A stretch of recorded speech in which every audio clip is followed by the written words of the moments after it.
O Guia dos UFOs, letra A. Abduzido. A vítima de abdução de um UFO. Esses casos formam os mais interessantes dentre os encontros com UFOs. Num caso de abdução, alega-se ter havido um verdadeiro sequestro de um humano ou humanos por ufonautas, com a finalidade de exame e subsequente liberação, ou, possivelmente, com a finalidade de cativeiro permanente. Abduzidos humanos não libertados pelos ufonautas podem ser utilizados por eles de uma ou diversas maneiras: servidão, fonte de alimento, fonte de diversão e espécimes zoológicos ou de museu. Entre os diversos tipos de encontros com UFOs, são extremamente raros os relatos de casos de abdução. A maioria esmagadora de relatos UFOs são avistamentos de luzes aéreas estranhas e em movimento. Relatórios de aterrissagens e avistamentos de ufonautas são menos frequentes. Os casos de abdução pertencem a uma categoria especial de casos de contactos. Todo abduzido é também contactado, mas um contactado não é necessariamente um abduzido. Há uma diferença crucial entre um abduzido e um contatado. Num caso de contatado, ao que consta, os ufonautas contactam alguma pessoa e se envolvem numa conversação amigável com ela ou participam-lhe alguma mensagem, invariavelmente um aviso à raça humana para se reformar. Os ufonautas podem convidar o contatado para bordo do UFO para uma viagem pelo espaço, mas o trarão de volta são e salvo para a Terra. Talvez o contactado mais famoso tenha sido George Adamski.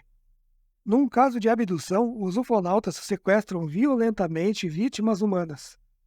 Elas são levadas a bordo do UFO contra suas vontades e são submetidas a exame, estudos ou experimentação, frequentemente de natureza sexual. Entre os mais famosos casos de abdução estão os de Barney e Betty Hill, de New Hampshire, Antônio Vilas Boas, do Brasil, e Charles Rickson e Calvin Parker, de Pascagoula, Mississippi.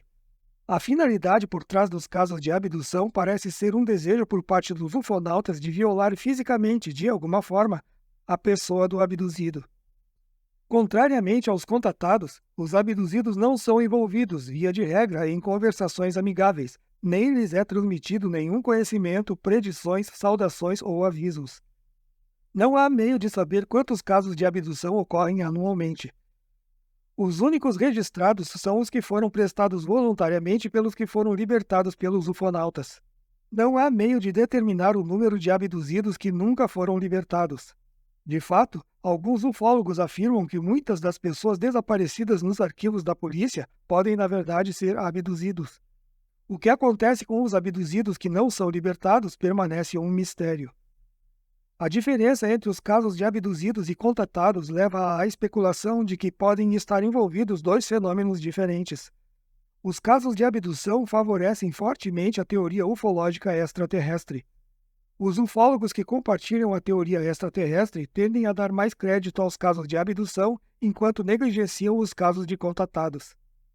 Por outro lado, os ufólogos que encaram a teoria paranormal ou dimensionalista como uma explicação viável para os UFOs não veem diferenças básicas entre os casos de abdução e os de contato. Dão crédito a ambos os tipos de encontros e acreditam que o mesmo tipo de fenômeno misterioso pode estar envolvido. Ver Adamski, contatado, dimensionalismo, Hill. Abertura espacial. Ver porta espacial. Acontecimento forteano. Qualquer acontecimento ou ocorrência que desafie a explicação científica racional. Cunhado do nome de Charles Fort, um falecido investigador e compilador de coisas fora do comum. Um exemplo de acontecimento forteano são os caídos-céus, objetos orgânicos e inorgânicos que têm sido registrados como caídos dos céus. Esses incluem rochas, pedaços de gelo, rãs, peixe, sangue, pedaços de carne, etc. Ver Cai dos Céus, Cabelo de Anjo. Adamski, George. Um dos primeiros contatados atuais de UFOs e certamente um dos mais famosos. Seu nome é agora parte da tradição da ufologia. Ele, segundo consta, viu seu primeiro UFO através de um telescópio nos fins de 1946. Esses avistamentos por telescópio continuaram durante anos. Então, em novembro de 1952, Adamski foi para um deserto na Califórnia, na crença de que lá encontraria UFOs e estabeleceria contato com eles. Afirmou que essa aventura foi bem sucedida e que estabelecera contato pessoal com um ufonauta, supostamente de Vênus. Este ser exprimiu preocupação com os testes nucleares na Terra. Até hoje, a controvérsia envolve Adamski, mais de uma década após sua morte. Alguns o consideram um embuste total, outros acreditam nele, reverenciam-lhe a memória e encaram-no como um grande profeta moderno. Adão. Do ponto de vista religioso, como apresentado no primeiro livro da Bíblia, o livro do Gênesis, Adão foi o primeiro homem. Ele foi criado por Deus à sua imagem. Com o progresso da ciência, uma nova teoria surgiu, a da evolução. Segundo essa teoria, um grupo de macacos possuía o potencial genético para se tornarem homens. Como resultado de uma interação de seleção natural, mutação e pressões ambientais, esses macacos, no decorrer de milhões de anos, evoluíram para o homem. No início, a religião condenou a evolução. Agora, contudo, a religião foi capaz de se reconciliar em parte com o conceito de evolução. Mas com uma importante restrição. Ela admite a evolução, mas argumenta que, no ponto mesmo da evolução do homem, Deus interveio e deu uma alma a este. É a alma, nos diz a religião, que distingue o homem do animal. O advento da idade espacial, junto com os avistamentos muito difundidos de UFOs, engendrou um novo tipo de teoria, a do nebecismo. Há diversas teorias nebesianas sobre a origem do homem. Uma escola nebesiana acredita que o homem se originou em outro planeta e foi, posteriormente, trazido à Terra. Uma segunda escola nebesiana adere à teoria evolucionária da origem do homem, mas argumenta que os Cedopes chegaram à Terra e influenciaram o curso da evolução. Esses visitantes podem tê-los feito, destruindo algumas linhas biológicas de vida sapiente e competidora. Por exemplo, alguns nebecistas argumentam que esses Cedopes destruíram o homem de Neandertal, tornando dessa forma possível a linhagem humana herdar a Terra. Outra possibilidade consiste em que, através de manipulação genética de um grupo selecionado de homens macacos, esses Cedopes aceleraram o curso da evolução da vida inteligente na Terra. O primeiro homem ou grupo de homens a serem submetidos a tal experiência foram conhecidos, segundo a teoria nebesiana, como Adães ou, coletivamente, como Adão. Ver Evolução, Nebecismo, Sendi. Administração Nacional do Espaço e Aeronáutica. Ver NASA. AF, acrônimo de Força Aérea, Air Force. Ver Força Aérea. Agência de Inteligência Central. Ver CIA. Alienígena.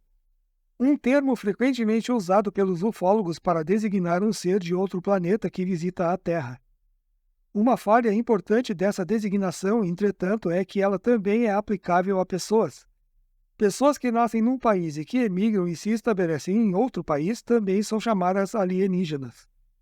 Este significado duplo de alienígena priva esse termo da evidência e exatidão exigidas num campo científico. Ver ou Trincon, ser adiantado, Manodim, Salceriano. Alma. Em religião, alma se refere à parte indestrutível do homem que sobrevive à morte e que é recompensada numa existência eterna pela felicidade no céu ou pelo sofrimento no inferno, dependendo do tipo de vida que a pessoa viveu na Terra. Os cientistas estão divididos quanto à existência da alma. Uma escola de cientistas nega a existência da alma, argumentando que não há provas. Alegam que o homem identifica erroneamente a força vital com a alma. Alegam que o termo alma é aplicado apenas ao que constitui a soma total das atividades animadas de um organismo vivo. Segundo eles, a alma não tem existência separada dessas atividades. Quando o corpo morre, a alma também morre. Outra escola de cientistas acredita na existência da alma, mas identifica-a com a consciência. Sugerem ainda que a consciência adquire uma identidade separada e que retém essa identidade mesmo após a morte física. O debate sobre a existência da alma também envolve a nafologia. Através da história do homem, há relatos de vários seres que teriam aparecido ao homem. Alguns desses seres informaram ao homem que não há vida imortal. Outros seres asseguraram ao homem que realmente há vida depois da morte. Os nafologistas devem, portanto, inquirir não somente sobre a realidade desses seres, mas também sobre seu lugar de origem e sua motivação para informar o homem sobre as coisas a ele reveladas. Os nafologistas também precisam inquirir sobre a motivação desses seres e levantar o assunto da alma, e sobre a razão por que foram feitas afirmações conflitantes sobre a natureza da alma. Finalmente, o homem é deixado apenas com seu intelecto para decidir sobre os méritos de cada alegação. Nenhuma declaração ou crença deve ser aceita sem ser primeiro submetida a uma análise crítica. De outra forma, qualquer crença, quer se refira à alma ou outros assuntos, seria de igual validade. Ver consciência, nafologia, imortalidade tecnológica. Alpha Centauri. O vizinho estelar mais próximo do Sol, Alpha Centauri, é um sistema de estrela triplo, cerca de 4,3 anos-luz da Terra.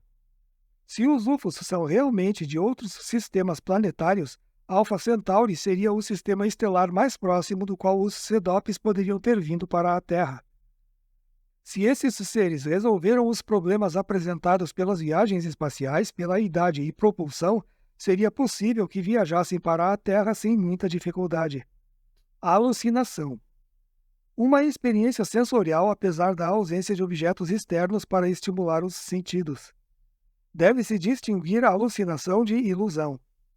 Numa ilusão, uma pessoa pode realmente ver alguma coisa que identifica mal. Numa alucinação, a pessoa vê alguma coisa que não está lá, mas que existe somente em sua mente. As alucinações ocorrem em certas desordens mentais, tais como a esquizofrenia. Podem ser produzidas por privações físicas ou emocionais. A fome, a sede, o medo, a culpa e a solidão extremas também podem causar alucinações. Uma alucinação é, inquestionavelmente, subjetiva, isto é, o objetivo existe somente na mente da pessoa. Os mecanismos mentais que desencadeiam alucinações ainda são insuficientemente compreendidos. O que está basicamente envolvido, entretanto, é que, sob certas condições, os pensamentos são abstraídos e a mente se vê a si própria. Ao fazer isso, a mente, que contém um banco de memórias, pode recriar imagens passadas ou combinar estas imagens passadas para criar novas. O processo pode ser inconscientemente colocado em movimento, e as imagens podem ser tão vívidas que a pessoa realmente acredita que vê um objeto real. Este processo alucinatório tem aplicação tanto na ufologia como para a expansão da consciência. Na expansão da consciência, o iniciado alega ter uma visão do mundo supersensível ou espiritual. A questão que se levanta, todavia, é se não estará sua mente simplesmente vendo alucinações, não ocorrendo nenhuma experiência real. Em conexão com os fenômenos UFO, os cientistas e a Força Aérea argumentam que certos avistamentos de UFOs podem simplesmente ser alucinatórios por natureza. Sem dúvida, alguns UFOs podem ser explicados dessa forma. Outras questões também surgem, entretanto. Os avistamentos UFO podem ser induzidos? E, se assim é, por quem? Sabe-se que certas drogas e gases podem produzir alucinações. Pode uma combinação de certos gases atmosféricos também induzir alucinações?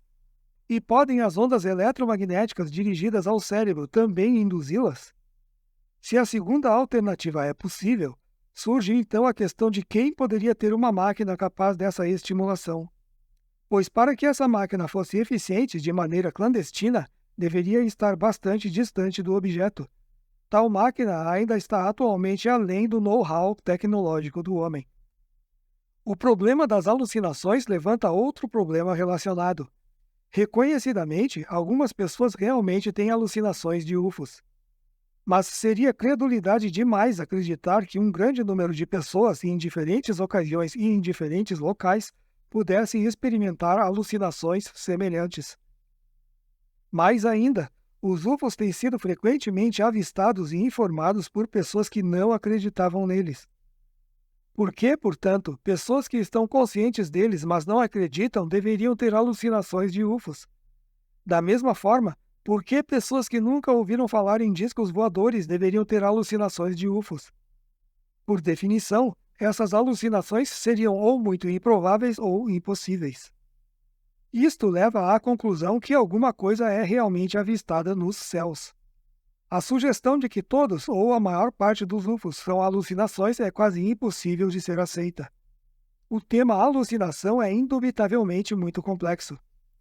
Envolve muitos fatores e processos ainda muito mal compreendidos. Mais diretamente, envolve a mente, que é envolvida na acumulação de todos os dados sensoriais e da experiência sensorial. Mas a natureza, a estrutura e os processos da mente colocam também demasiadas questões não respondidas. Ver, ilusão. Androide. Um tipo de robô que fisicamente se parece com um ser humano. Idealmente, seria uma réplica perfeita do homem, tanto na aparência como no comportamento. Externamente, um androide seria indistinguível do homem. A diferença fundamental entre um androide e um robô comum não estaria no grau de sofisticação, mas na estrutura de sua aparência externa. Um androide seria um robô em todos os aspectos, exceto pelo fato de que, em vez de uma camada externa metálica, ele teria uma camada tipo pele, macia e flexível, moldada de alguma substância tipo plástico. A construção de um androide está atualmente além das capacidades tecnológicas do homem. Mas, se essa máquina tivesse alguma vez que ser construída, sua função primordial seria de servir o homem. Alguns dos seres UFOs supostamente avistados foram descritos pelas testemunhas como sendo de aparência metálica ou exibindo movimentos rígidos. Se for verdade, isso sugeriria que esses seres eram robôs. Alguns deles podem ter sido androides que foram confundidos com seres biológicos naturais. Teoricamente, é possível construir um androide. Tudo o que é preciso é uma tecnologia mais avançada. É possível que uma civilização adiantada possa ter usado robôs e talvez androides em longas jornadas interestelares, tais como para a Terra, que exigiriam muitos anos-luz para se completarem. A própria possibilidade da existência dos androides levanta problemas éticos e morais. Se um androide exibir todas as características de comportamento de um ser biológico, ele é então um ser real ou uma mera máquina? Como uma unidade completa, autossuficiente, capaz de análise e armazenamento e recuperação de informações, um robô ou um androide poderia desenvolver uma personalidade distinta, possivelmente até um instinto de autopreservação. Este é um problema que o homem terá que enfrentar mais cedo ou mais tarde. Pois, se não encontrar androides no espaço exterior, então o homem, dentro de algum tempo, certamente os modelará com as próprias mãos aqui na Terra. Ver. Biônico. Cyborg, robô. Animação suspensa. Estado de existência semelhante à hibernação, mas induzido medicamente. Nesse estado, todos os processos físicos vitais seriam mantidos num nível mínimo absoluto funcional. Prolongando a vida dessa maneira, a animação suspensa superaria o problema biológico que seria encontrado durante as longas viagens interestelares que durariam muitos e muitos anos-luz. A possibilidade de usar animação suspensa estava em voga durante o estágio inicial da era espacial, quando o homem, pela primeira vez, se interessou pela conquista do espaço, mas ainda não tinha realmente embarcado na mesma exploração com meios próprios. Não é mais considerada uma solução viável e sumiu da lista de opções abertas aos cientistas cuja tarefa é formular planos para missões espaciais. Mas mesmo que a animação suspensa fosse medicamente possível, é altamente duvidoso que os cientistas a preferissem como resposta para as longas viagens espaciais. Se os UFOs forem realmente espaçonaves de outros sistemas planetários, é também altamente improvável que os salserianos empreendessem a jornada para a Terra em estado de animação suspensa. A animação suspensa tem dois importantes empecilhos. Primeiro, seria uma operação extremamente custosa. Segundo, coisas demais poderiam sair errado. As espaçonaves teriam que confiar em controles automáticos para chegar ao destino desejado. Os controles automáticos, entretanto, estão sujeitos a erros sem uma verificação periódica de seres inteligentes. Sem essas verificações e correções, a espaçonave pode sair do curso ou sua cobertura externa pode ser perfurada por meteoritos. A lista de coisas possíveis de saírem erradas é quase infinita. Portanto, só o fator segurança exigiria que um ou preferivelmente dois astronautas permanecessem acordados. O problema com isto é que esses astronautas envelheceriam normalmente, enquanto que o que estivesse em animação suspensa envelheceria a um ritmo muito mais vagaroso. É possível ter duas tripulações, uma para ser colocada em animação suspensa e outra que dirigiria o voo. Depois de um período específico de tempo, as tripulações trocariam de papéis. Mas mesmo assim, os problemas e empecilhos seriam enormes.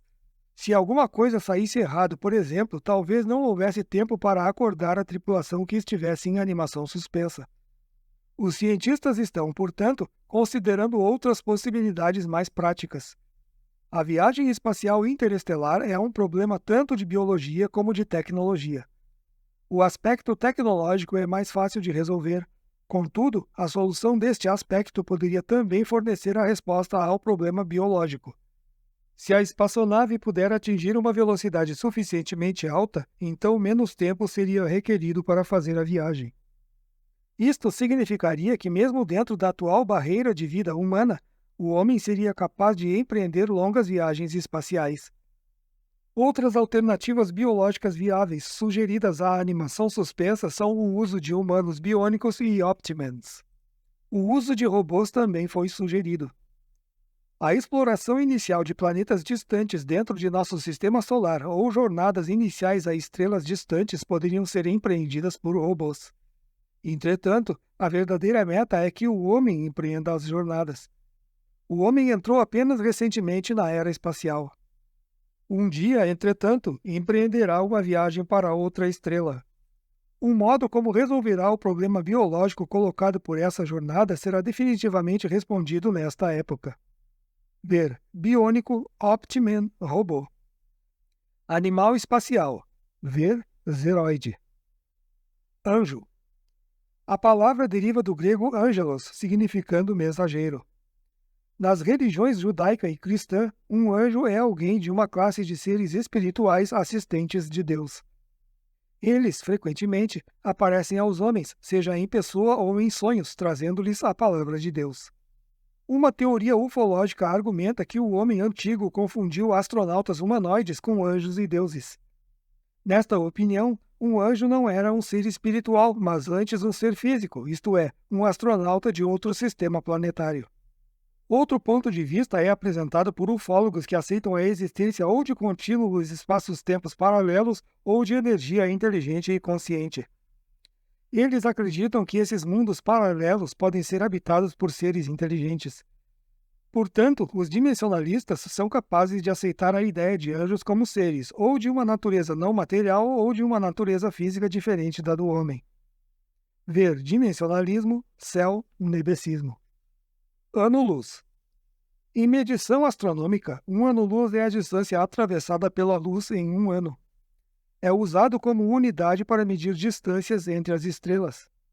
A luz viaja a 300 mil km por segundo. Nesta velocidade, ela pode cobrir cerca de 6 trilhões e 400 bilhões de quilômetros em um ano.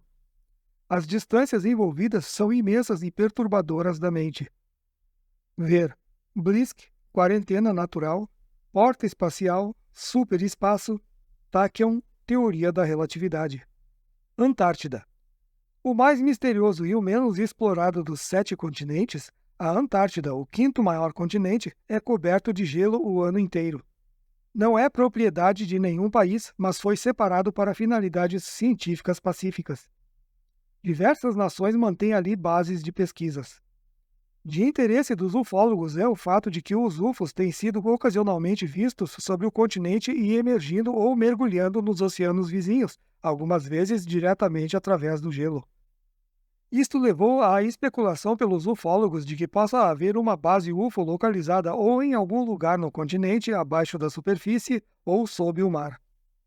Outra teoria proposta para os frequentes avistamentos é ser a Antártica um ponto de entrada ou janela para os UFOs que veem a Terra e que desejam evitar o perigoso cinturão de radiação Van Allen, que engloba todo o planeta, exceto os polos. Os ufólogos também acham estranho o fato de tantos países diferentes gastarem tempo, dinheiro e mão de obra para estudar um pedaço estéril e geralmente insignificante de deserto congelado. Acreditam que esses governos podem estar conscientes da presença de bases UFO ou do fato de que a Antártida serve como janela para os UFOs e que elas estão lá com a finalidade encoberta de dirigir as atividades desses UFOs. Também de interesse são os misteriosos vales, chamados desertos polares, que os cientistas estão estudando na Antártida. Esses vales ficam livres de gelo e neve o ano todo, embora a temperatura caia às vezes até menos 70 graus Fahrenheit. Os cientistas acreditam que essa ausência de neve e gelo é devida às montanhas circundantes, que mantêm a precipitação fora, e aos fortes ventos, às vezes com força de furacão, que espalham qualquer neve que chegue a se juntar. Igualmente misteriosos são os lagos encontrados nesses desertos polares. Por alguma razão desconhecida, são muito salgados, muito mais salgados de fato que o Grande Lago Salgado em Utah. Além disso, mesmo que esses lagos fiquem cobertos com 1,5 a 3 metros de gelo durante o inverno antártico, os fundos desses lagos podem apresentar temperaturas quentes de até 22,2 graus centígrados. Os cientistas não apresentam nenhuma teoria adequada para explicar este fenômeno. Alguns ufólogos, entretanto, especularam que esse calor incomum pode ser gerado por bases UFO localizadas abaixo da superfície. Mais exploração, estudo e franqueza completa por parte do governo serão necessários antes que uma resposta definitiva possa ser encontrada. Aquário. Aquário é tanto uma constelação como um signo do zodíaco. É corrente dizer que o homem está vivendo a era de Aquário. Isto significa simplesmente que o Sol nasce no signo de Aquário no dia do equinócio vernal. O Sol equinocial começará a nascer na constelação de Aquário por volta do ano 2700. Entretanto, o Sol equinocial tem nascido no signo de Aquário desde cerca de 1950. Alguns nebecistas argumentam que o homem reganhará a Idade de Ouro durante a atual Era de Aquário. Esses indivíduos alegam que há textos antigos que relatam a estada de Cedopes na Terra e os seus cálculos feitos antes deles partirem da Terra de que, em Aquário, o homem irá igualá-los, isto é, tornar-se como os deuses. Na terminologia nebesiana, isto equivale a dizer que o homem terá entrado na era espacial e será capaz de viagem espacial, incluindo a capacidade de empreender jornadas interestelares. Ver Idade de Ouro, Sendi. Arca da Aliança. Uma arca construída por Moisés de acordo com instruções muito precisas dadas por Deus, quanto ao tamanho, construção e cobertura. Os detalhes completos são dados no capítulo 25 do livro do Gênesis. Dentro da arca, Moisés devia colocar os mandamentos inscritos em pedra que Deus lhe tinha dado. A própria arca era tratada como um objeto sagrado, representando a presença de Deus. Apenas pessoas indicadas por Deus tinham permissão para manejá-la. A morte imediata era a punição para qualquer outra pessoa que ousasse tocá-la. No capítulo 4 de Chariots of Gods, Carruagem dos Deuses, o nebecista Erich von Däniken argumenta que a arca, na realidade, era um óbvio aparelho de rádio, usado como aparelho de comunicação entre Moisés e os astronautas extraterrestres, que tinham proporcionado as instruções para construí-lo. Von Däniken alega que a arca era eletricamente carregada e que Uza foi morto quando a tocou. Ver capítulo 6 de Samuel para os detalhes completos deste incidente. No capítulo 3 de Crash Gold Chariots, Caem as Carruagens, o professor Clifford Wilson apresenta uma explicação inteiramente diferente para o incidente envolvendo Uza. Ele assinala que a arca não poderia ter sido eletricamente carregada, porque sua maneira de construção teria causado um imediato curto-circuito. Ele sugere que, ao tocar a arca, Uza morreu por causa do grande choque que experimentou ao perceber que tinha cometido um sacrilégio. O professor Wilson também disputa outros pontos com von Däniken. Especificamente, ele nota que, contrariamente à alegação de von Däniken, em lugar nenhum a Bíblia menciona o fato de que a arca fosse cercada de faíscas. Nem, ele argumenta, que os sacerdotes tinham que usar roupas especiais isolantes para manejar a arca supostamente carregada de eletricidade, como alega von Däniken.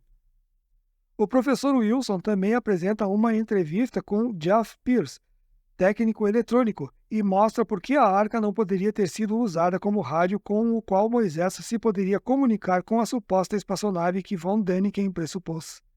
Como prova adicional, ele assinala que Deus comunicou-se com Moisés antes da construção da arca e que, portanto, a arca não exercia nenhuma função necessária como meio de comunicação.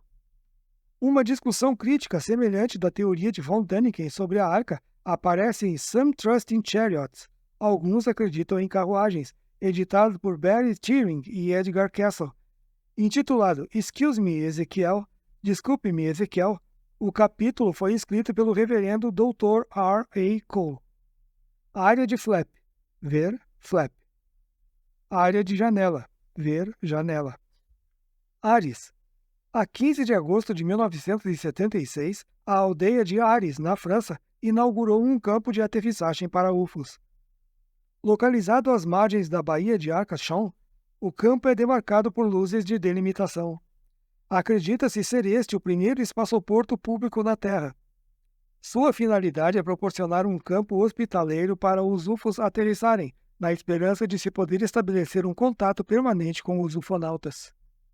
Argobard. Arcebispo de Lyon, França, que em 840 a.C. condenou a crença de muitos camponeses locais na existência de navios das nuvens, cujos habitantes diziam terem vindo de um lugar chamado Magônia. Dizem que os camponeses comerciaram com esses seres e, numa ocasião, apedrejaram até a morte 4 indivíduos, 3 homens e uma mulher, que teriam caído de um navio do céu. Arnold Kenneth. A 24 de junho de 1947, Kenneth Arnold, um negociante e piloto comercial de Boise, Idaho, estava voando sobre o Monte Rainier, no Parque Nacional Monte Rainier, estado de Washington, quando avistou uma estranha formação de 9 objetos luminosos em forma de pires. Ele relatou essa experiência incomum a jornalistas, e as notícias dos misteriosos objetos, cognominados discos voadores, em inglês pires voadores, espalharam-se por toda a nação. Em seguida ao avistamento de Arnold, inúmeras pessoas por todo o país começaram a relatar que também tinham visto objetos semelhantes. A data do avistamento de Arnold tornou-se a data da introdução aceita no moderno período UFO. Depois do avistamento, Arnold tornou-se uma espécie de herói popular em ufologia. Arqueologia. Esta é a ciência que, sistematicamente, estuda culturas pré-históricas e pouco conhecidas, escavando sítios e então analisando quaisquer artefatos que possam ser encontrados. Por esse método, os arqueólogos tentam fazer a história da estrutura da cultura desaparecida. A arqueologia sofreu recentemente severas críticas por parte de alguns nebecistas, notadamente Erich von Däniken, que argumenta que ela ignora evidências importantes em forma de lendas, mitos, pirâmides, etc., ao formular teorias sobre a vida e o desenvolvimento cultural do homem primitivo. Este grupo de nebecistas sustenta que essas várias fontes ignoradas de informações provam que a Terra foi visitada milênios atrás por seres de outros planetas. Se o nebecismo é um dos principais oponentes da arqueologia, o reverso é igualmente verdadeiro. A arqueologia é um dos principais desafios ao nebecismo, um campo de estudos ainda na infância. Os arqueólogos e os antropólogos argumentam que o homem antigo e pré-histórico, embora não tão informado como o homem de hoje, era inteligente e capaz de muitas construções e feitos maravilhosos. Consequentemente, sustentam arqueólogos e antropólogos que todos os achados e restos podem ser atribuídos ao homem e não a antigos astronautas. Ver nebecismo, pirâmide. Ashtar.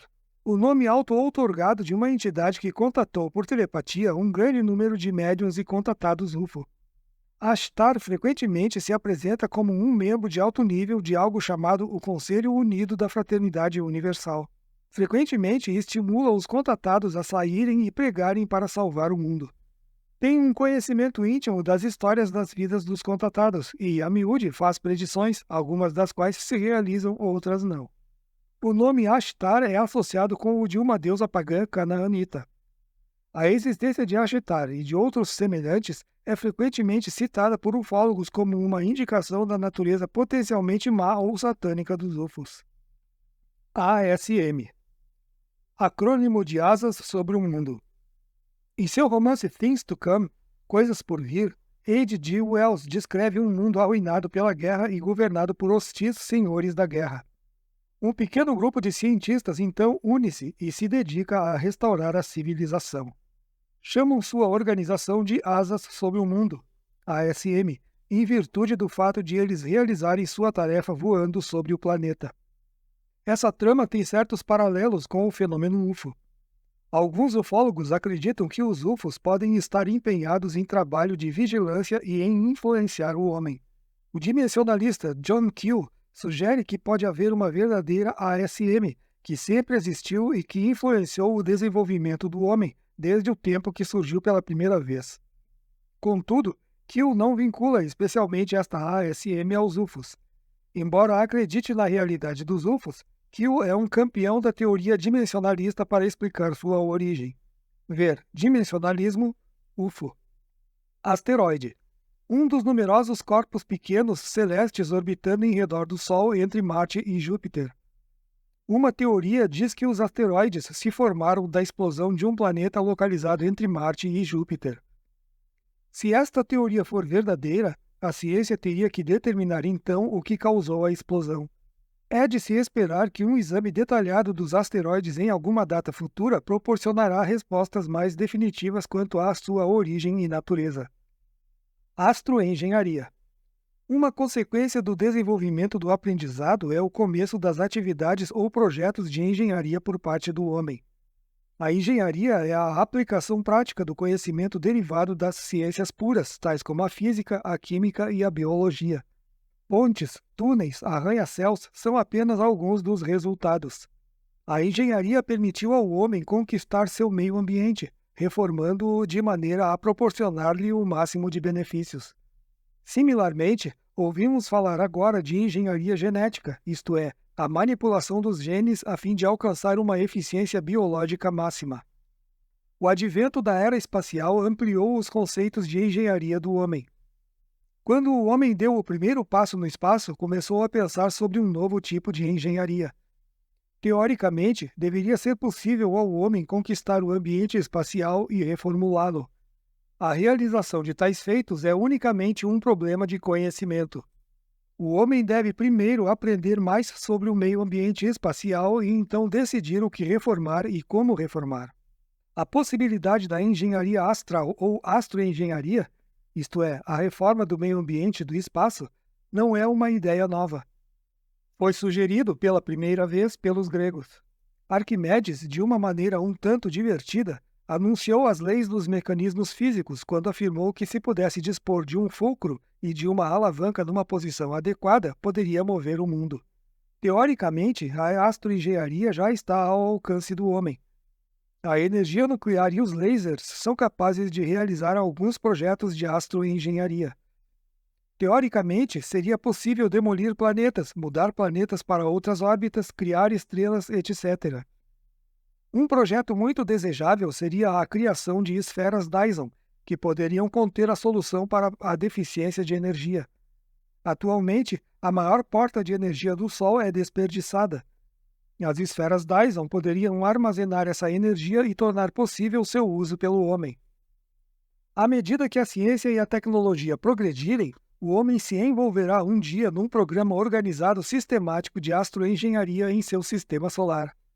Carl Sagan, astrofísico da Universidade Cornell, sugeriu um plano por meio do qual Vênus poderia ser tornado habitável. Seriam precisos cerca de 5.000 foguetes cheios de algas.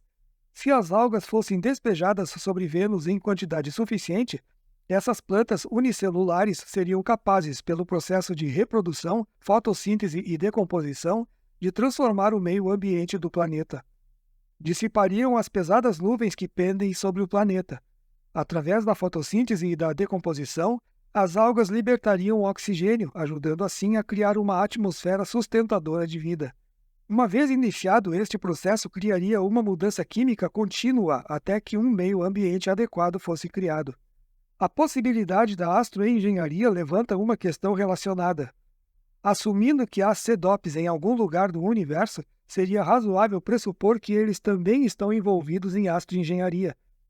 Pode ser possível detectar a presença de civilizações CDOPs pela descoberta de seus projetos de astroengenharia celeste, admitindo que eles tenham empreendido e realizado os tipos certos de projetos de astroengenharia. Um método de busca desses projetos seria procurar quaisquer possíveis sinais de que um fenômeno celeste pudesse ser de origem não natural. Por exemplo, alguns astrofísicos acreditam que as inexplicáveis ondas de alta intensidade que emanam do centro de nossa galáxia possam ser sinais de presença cedopiana. Contudo, também se apressam em prevenir que, com base nas leis físicas, todos os fenômenos astronômicos devem ser considerados naturais até e a menos que seja provado o contrário. Ver Esferas Dyson, Formação da Terra, Civilização Tipo 2. Astroevolução. A teoria tradicional da evolução afirma que o homem surgiu como resultado de processos evolucionários naturais na Terra. Essa teoria é refutada pelos adeptos da teoria extraterrestre da evolução. Estes argumentam que a seleção natural e a mutação não poderiam sozinhos dar origem ao homem e a determinadas espécies de plantas e animais. Os proponentes desta teoria têm duas razões principais para rejeitar a evolução natural. A primeira é que a evolução funciona muito vagarosamente para ser responsável pela multidão de espécimes que surgiram, especialmente o homem. A segunda razão envolve o problema dos elos perdidos. Se houvesse uma transição metódica de uma espécie para espécies novas e mais elevadas, deveria haver fósseis mostrando as mudanças graduais, progressivas, quando uma espécie evoluísse para outra. No caso do homem, não há registros de fósseis para mostrar uma transição detalhada de um macaco para um homem-macaco para um homem. A teoria da evolução natural também fica embaraçada para explicar o grande cérebro do homem e sua superinteligência. Entretanto, os adeptos da conexão extraterrestre argumentam que a astroevolução, isto é, a evolução do espaço, poderia resolver todos os problemas que a teoria da evolução natural não pode. Esta teoria é, basicamente, uma síntese da evolução natural e da astroevolução. A origem ou a diversidade da vida na Terra, especialmente a origem do homem, pode ser satisfatoriamente explicada pelo funcionamento conjunto, complementar de astroevolução e da evolução natural. Nesta teoria, seres de outro planeta, CEDOPs, poderiam ter aterrissado na Terra e acelerado os processos evolucionários naturais, criando o homem e possivelmente outras espécies de vida. Esta influência artificial explicaria por que não há elos perdidos, simplesmente não há tais elos. Nesta teoria, os UFOs são encarados como espaçonaves da civilização que deu origem ao homem. Eles estão atualmente dirigindo o desenvolvimento e o progresso da espécie humana. A teoria da astroevolução foi sistematicamente apresentada e elaborada em profundidade por Max H. Flint e Otto O. Binder em Mankind, Child of the Stars, Espécie Humana, Filha das Estrelas. A teoria da influência extraterrestre na origem e evolução da vida na Terra também pode ser encontrada em obras de muitos autores que tratam de temas ufológicos. Há ligeiras variações na teoria apresentada por vários autores. Basicamente, os pontos de discordância centralizam-se em torno da época de chegada dos antigos astronautas, a duração de sua estada na Terra e o grau de sua interferência. Ver Binder, Evolução. Flint, Vida, Semeadura, Cendi. Astrofísica. Ramo da astronomia que estuda e examina as propriedades físicas e os fenômenos de corpos celestes, concentrando-se especificamente no estudo das superfícies e interiores das estrelas, através de certos meios como a astrofotografia e a análise de espectro. Ver Astronomia. Astrofotografia. O ramo da fotografia que lida com fotografia de estrelas, planetas e outros corpos e objetos celestes. Várias técnicas são usadas, entre as quais infravermelho, ultravioleta e fotografia de raios-x. Astrologia. Um estudo ou campo de suposto conhecimento que acredita e alega que os corpos celestes têm influência nas coisas humanas. Os astrólogos alegam a capacidade de interpretar a influência dos corpos celestes nas coisas e acontecimentos humanos. Isto é feito através de sua suposta capacidade de interpretar significados que dizem encontrar numa carta celeste chamada de zodíaco. Nesta carta, os céus são divididos em 12 seções, cada uma das quais representada por um símbolo adequado. As origens da astrologia remontam aos dias de Babilônia. Foi uma forma embrionária da ciência da astronomia, especificamente a aplicação prática da astronomia. Ela continua a ter muitos seguidores, apesar do fato de que muitos cientistas e sábios contestam a alegação de que os corpos celestes têm qualquer efeito significativo nas coisas e comportamento humanos.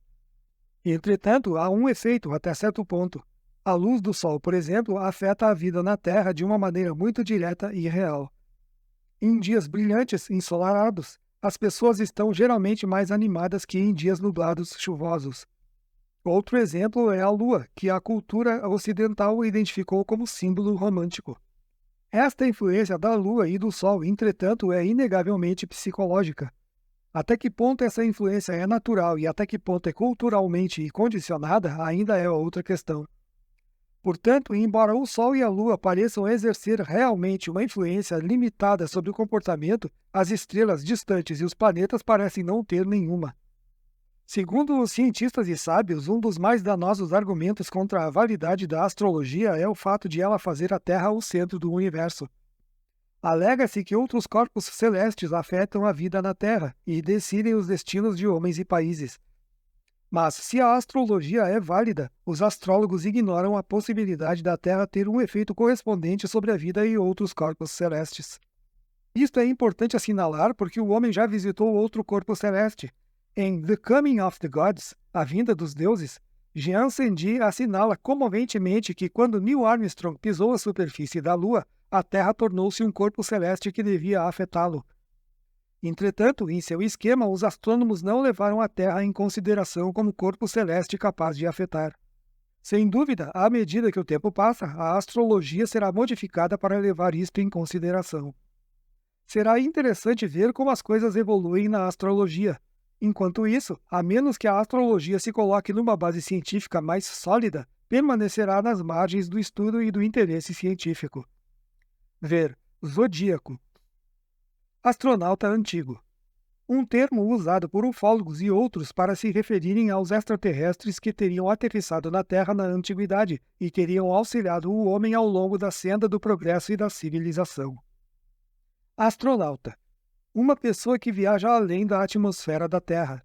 Literalmente, o termo é uma combinação de duas palavras, astro e nauta, e significa um viajante nas ou para as estrelas.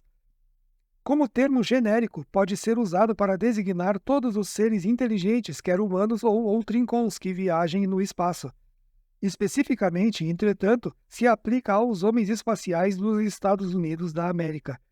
Os homens espaciais da União das Repúblicas Socialistas Soviéticas são conhecidos como cosmonautas. Ver Cosmonautas, Homem das Estrelas. Astronomia. Um dos primeiros e mais antigos ramos da ciência. A astronomia estuda os corpos celestes, suas propriedades físicas, movimentos, posições, distâncias e magnitude. Uma de suas metas é procurar evidência de vida inteligente. Em inúmeras ocasiões, os astrônomos acreditaram que tal evidência existisse. Entre os objetos e descobertas consideradas sinais de vida inteligente estavam os canais de Marte, as luas marcianas e os pulsares. Entretanto, tudo isso se provou ser de origem natural. Atualmente, os astrônomos estão considerando outro fenômeno estelar como possível evidência da presença de vida inteligente. Eles estão observando qualquer fonte de luz brilhante e poderosa que possa estar emanando de uma estrela ou galáxia específica, na possibilidade que essas fontes de luz possam ser tentativas de seres inteligentes de se comunicar ou tornar sua presença conhecida. Ondas de rádio não naturais também seriam um sinal de vida inteligente. Oficialmente, nenhum contacto de rádio foi estabelecido, nem ondas de rádio inteligíveis foram interceptadas.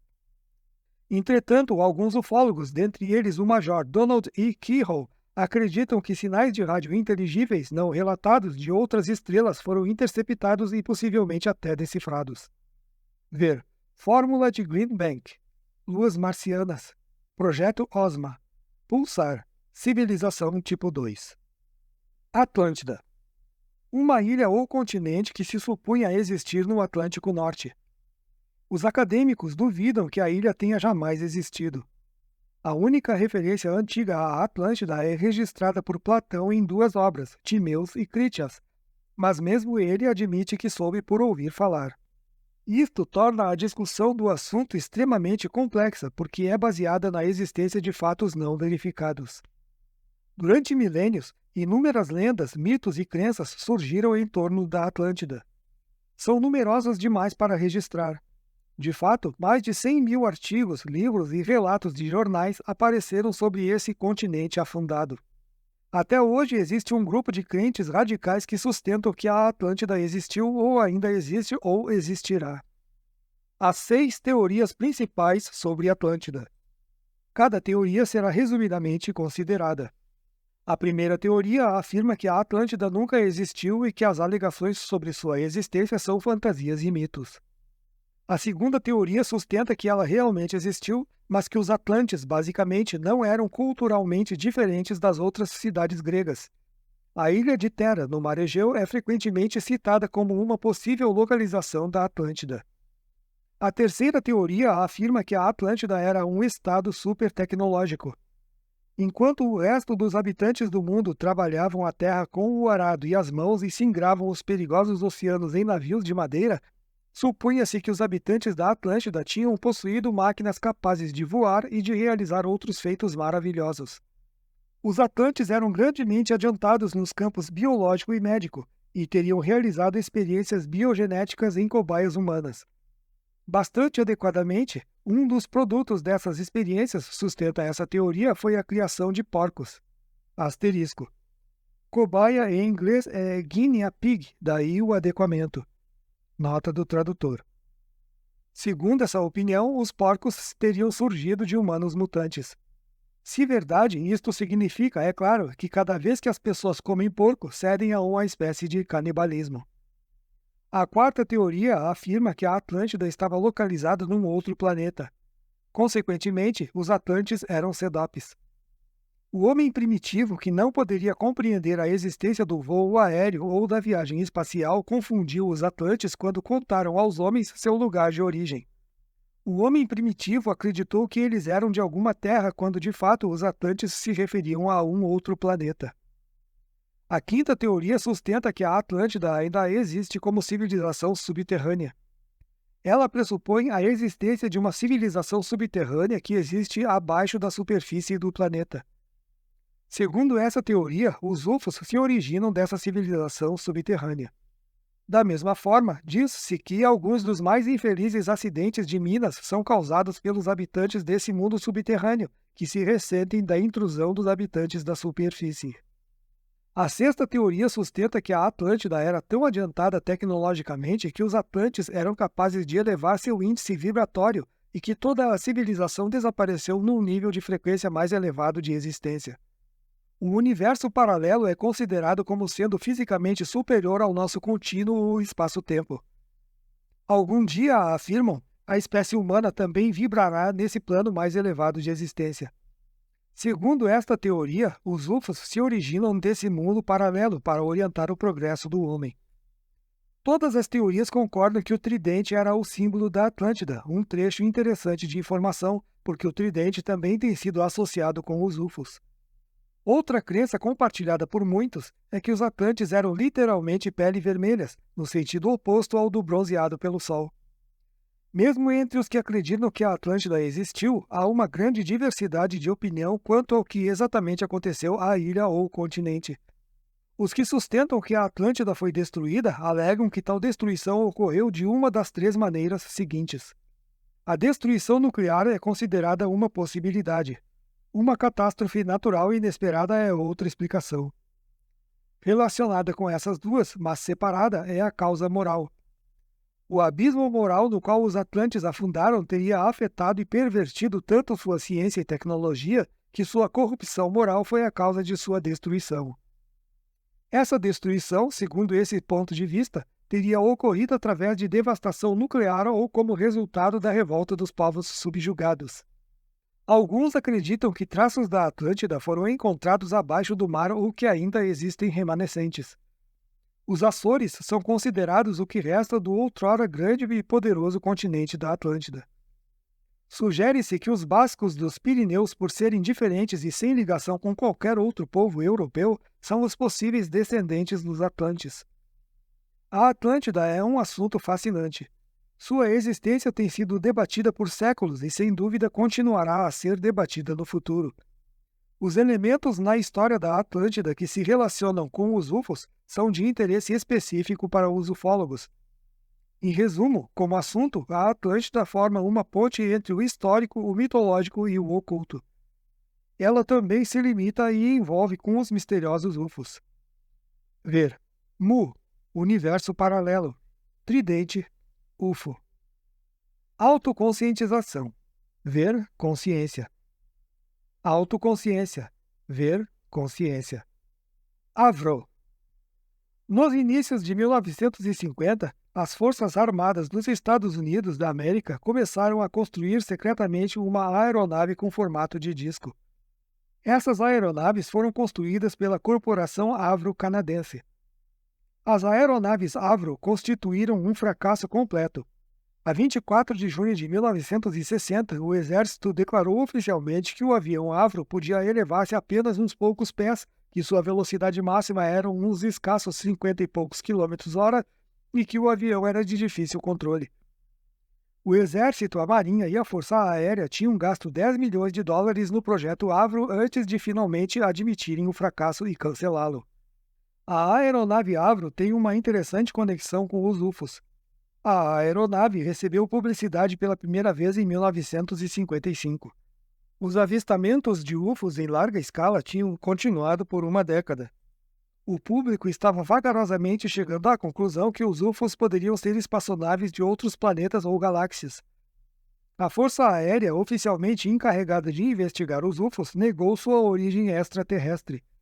Ela alegava que todos os avistamentos podiam ser explicados como fenômenos naturais, como mistificações ou como objetos feitos pelo homem. Os casos restantes são rotulados como embustes. Não obstante, a pressão pública continua aumentando. Em reação a essa pressão e a uma audiência programada pelo Comitê dos Serviços Militares da Câmara, a Força Aérea, um dia antes das audiências, liberou uma fotografia de uma aeronave Avro. Ela declarou ainda que essa aeronave revolucionária seria capaz de atingir velocidades de 2.400 km/h. A implicação era que as aeronaves Avro existiam há anos e que o público as tinha confundido com UFOs. A revelação era também uma tentativa de condicionar o público a acreditar que futuros avistamentos de UFOs seriam de fato aeronaves Avro. Esta brilhante tentativa da Força Aérea de encobrir o fenômeno UFO funcionou por algum tempo, mas a admissão pelo Exército, a 24 de junho de 1960, de que a aeronave Avro era um fracasso completo, terminou oficialmente com esse tipo de tentativa de encobrimento. Ainda insolvido, portanto, restava o mistério dos UFOs.